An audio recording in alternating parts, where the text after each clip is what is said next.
Hello friend, সবাই কেমন আছো? আশা করি ভালো আছো। তো দেখো, আজকে একটা ছোট্ট ব্লগ তোমাদেরকে দেব। আজকে যাচ্ছি হচ্ছে কিনা আমাদের বিষ্ণুপুরে পুজো দিতে। তো চলো, ওখানে গিয়ে দেখা হচ্ছে। আমি আর দিদি যাচ্ছি, আসো।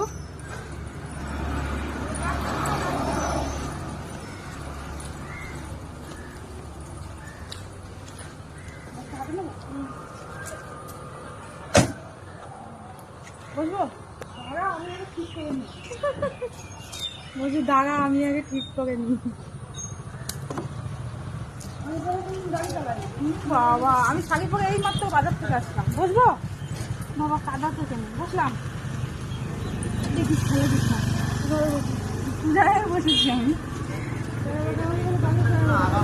চলো, ওখানে গিয়ে দেখা হচ্ছে।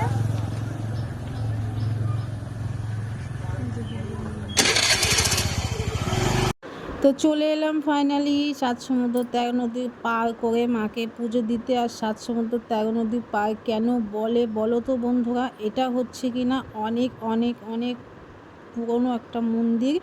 তো আমরা যখন হইনি তখন থেকে এই মন্দিরটা, তো তার জন্য সবাই বলে, যারা বয়স্ক মানুষ আছে তারা বলে আগে যখন পুজো দিতে যেত নাকি আশেপাশে কোনো বাড়ি ঘর ছিল না, আর এখানে কাদা ভেঙে বিলের মধ্যে পুজো দিতে যেত।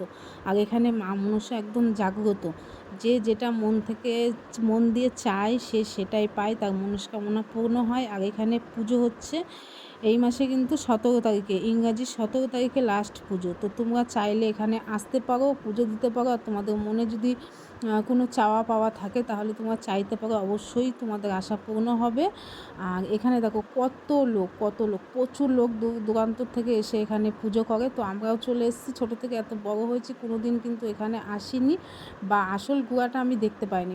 মা যদি না চায় তাহলে কিন্তু সেটা কখনোই হয় না। তো মা চেয়েছে বলেই আমরা আজকে এসে আসল জিনিসটা দেখতে পারলাম। তো যে গাছের গুঁড়িটা তোমাদেরকে দেখালাম, যে কাপড় দিয়ে মোড়ানো আছে, ওটাই হচ্ছে মেন। ওটা একটা জিবলি গাছের গুঁড়ি, তো ওটাই হচ্ছে মেন। ওটা কিন্তু প্রচুর মাটির নিচে আছে। মন্দিরটা এখন যেহেতু দিনের সাথে সাথে দিন বদলাচ্ছে বলে কিন্তু এখন ওই মন্দিরটা সবার কাছ থেকে চাঁদা বা সবার কাছ থেকে পয়সা নিয়ে মন্দিরটা কিন্তু এখন প্রচুর প্রচুর বড় করেছে। আর এই দেখো যে পুকুরটা, এই পুকুরটা কিন্তু একদম অনেক দিন আগে, পুকুরটাও কিন্তু অনেক দিন আগে, অনেক গভীর আগে। এখানে এই পুকুরের মধ্যে দুটো মা মনসা একসাথে ছিল। তো পুকুরে কেউ নামতে পারতো না, গেলেই তাকে তাড়া করতো, আমি শুনেছি ছোটোবেলায় মার মুখে। আর এই দেখো এখানে একটা কুল গাছ আছে, আর এই কুল গাছে কিন্তু সবাই ভাড়া বাঁধে। আর আগে তোমাদেরকে দেখালাম যে যেখানে পাটা বলি দেয়, ওখানে ওখানে পুজোর দিনকে 108টারও বেশি পাটা বলি হয়।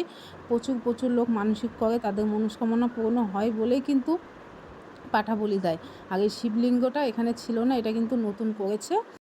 তো হ্যালো ফ্রেন্ড, আমাদের পুজো দেওয়া হয়ে গেছে, তো আমরা যাবো এখন বাড়িতে। তো ওই দেখো এই যে আসুন, এই যে আরো দিদি ভাই, উনি মন্দির উন্নয়ন চাইছে, উনি 40 টাকা দান করেছেন, ওনাকে অশেষ ধন্যবাদ। কি খাবি? ওনাকে মঙ্গলমত রাখে।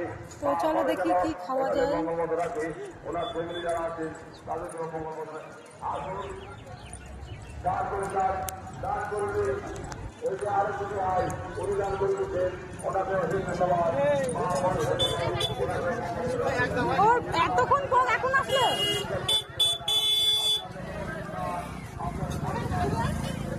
ভিড় ভীষণ আজকে।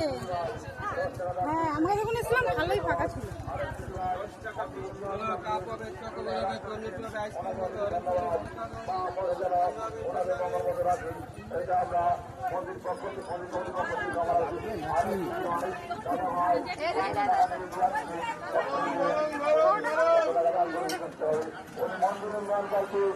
আমরা 100 টাকা দান করেছি, ওনাকে অশেষ ধন্যবাদ। মা এইটাই নিয়ম, আমিও দেবো তুমিও দাও, দেবতা গান করি, এটা পরমাণু আমরা দান করো। পরোটা খেলে চলে আসলে সবাই, আমরা পুজো দিয়ে তারপরে যে পরোটা খেতে বসেছি, খুব খিদে পেয়ে গেছে। পরোটা খেয়ে নিয়ে এখন বাড়ি চলে যাবো।